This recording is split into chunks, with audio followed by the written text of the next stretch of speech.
एक फकीर हुआ, अगस्तीन। एक फकीर हुआ, अगस्तीन। कोई 30 वर्षों से परमात्मा की खोज में था, भूखा और प्यासा, रोता और चिल्लाता और प्रार्थना करता, एक क्षण का विश्राम न लेता। जीवन का कोई भरोसा नहीं है, परमात्मा को पा लेना है। तो सब भांति के उपाय उसने किए। बूढ़ा हो गया था, थक गया था, परमात्मा की कोई प्राप्ति न हुई थी। कोई दूर, परमात्मा निकट नहीं आया। बुढ़ापा निकट आ रहा था, मौत करीब आ रही थी, उतने ही प्राण और चिंतित होते जाते थे। एक दिन सुबह सुबह ही रात भर रोकर भगवान से प्रार्थना करता रहा कि कब मुझे दर्शन दोगे। सुबह उठा और नदी के, समुद्र के किनारे घूमने चला गया। सूरज उगने को था, किनारा एकांत था समुद्र का, कोई भी वहां न था। थोड़ी दूर चलने पर एक छोटा सा बच्चा उसे खड़ा हुआ दिखाई पड़ा एक चट्टान के पास। बहुत चिंतित, बहुत परेशान वह बच्चा था। अगस्तीन ने पूछा, तू किस लिए इतना परेशान है और इतने सुबह सुबह इस अकेले समुद्र के किनारे क्यों चला आया? उस बच्चे ने अपने कंधे पर एक झोली टांग रखी थी।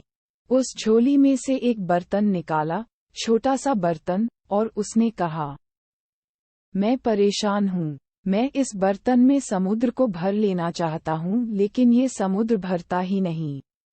उस बच्चे का ये कहना था कि मैं इस बर्तन में इस समुद्र को भर लेना चाहता हूँ, लेकिन ये भरता ही नहीं है। और जैसे अगस्तीन के सामने कोई बंद द्वार खुल गया और वह एकदम जोर से हंसने लगा और रोने भी लगा। तो उस बच्चे ने पूछा कि आपको क्या हो गया है? अगस्तीन ने कहा कि तू ही नासमझ नहीं है जो एक छोटे से बर्तन में समुद्र को भरने निकल पड़ा है।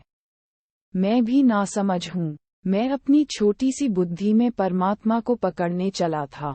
मैं अपने छोटे से मस्तिष्क में सत्य को समाने निकल पड़ा था। अगर तू नासमझ है तो मैं और भी ज्यादा नासमझ हूँ। समुद्र की तो फिर भी सीमा है, और हो सकता है किसी बड़ी प्याली में समुद्र बन भी जाए। प्याली की भी सीमा है और समुद्र की भी सीमा है, लेकिन मेरी बुद्धि की तो सीमा है और परमात्मा की कोई सीमा नहीं। मैं तुझसे भी ज्यादा नासमझ रहा। 30 वर्ष मैं पागल था कि मैं ईश्वर को जानने चला था। 30 वर्ष मैंने गंवाए, रोया और पीड़ित हुआ। अनेक बार परमात्मा को मैंने दोष दिया कि तू कैसा निर्दय और कठोर है कि मैं रोता हूँ। मेरे आंसू तुझ तक नहीं पहुँचते। और आज मैं समझ पाया कि मेरी भूल वही थी जो तेरी भूल है। मैं परमात्मा की खोज छोड़ता हूँ। मैं परमात्मा को जानने का पागलपन छोड़ता हूँ। वह नाचता हुआ वापस लौट आया अपने आश्रम में। वहाँ के और सन्यासियों ने कहा, क्या तुम्हें परमात्मा मिल गया जो कि 30 वर्षों से कभी मुस्कराते नहीं देखे गए, आज नाचते हो? क्या तूने उसको पा लिया? क्या तुमने उसे जान लिया? अगस्तीन ने कहा, उसे तो मैंने नहीं पाया, लेकिन अपने को खो दिया। उसे तो मैंने नहीं जाना, लेकिन अपने जानने के पागलपन को मैं समझ गया। और जिस क्षण मैंने ये दौड़ छोड़ दी और जानने का ये भ्रम छोड़ दिया, उस क्षण मैंने पाया, वह तो सामने ही था, वह तो सामने ही है। मैं भी तो वही हूँ। मैंने उसे कभी खोया ही नहीं था, लेकिन उसे खोजने और जानने के पागलपन में मैं पड़ गया था, और मैं इसी भूल में उसे खोए हुए था जो कि अभी खोया हुआ नहीं था। अगस्तीन का जानने का ख्याल छूटा और उसने जान लिया। अज्ञान के लिए मैंने कहा है कि यह अज्ञान हमारे अहंकार की मृत्यु बन जाएगी।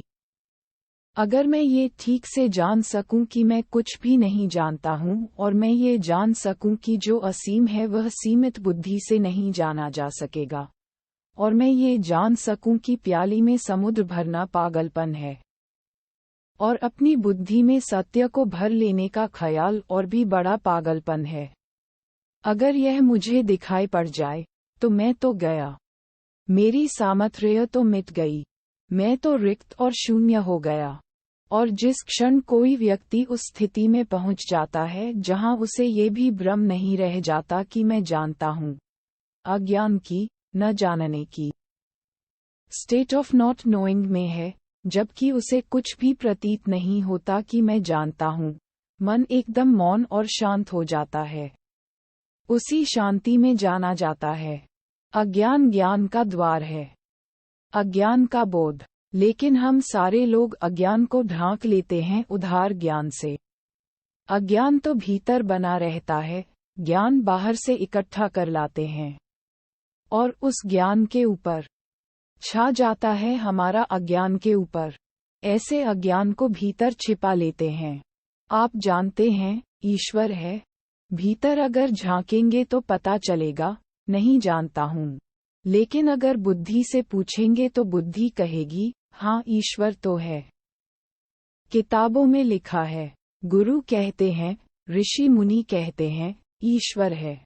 जब तक कोई और कहता है ईश्वर है, तब तक आपके लिए ईश्वर नहीं है। जिस दिन आपके प्राण जानेंगे, उसी दिन होगा, उसके पहले नहीं हो सकता।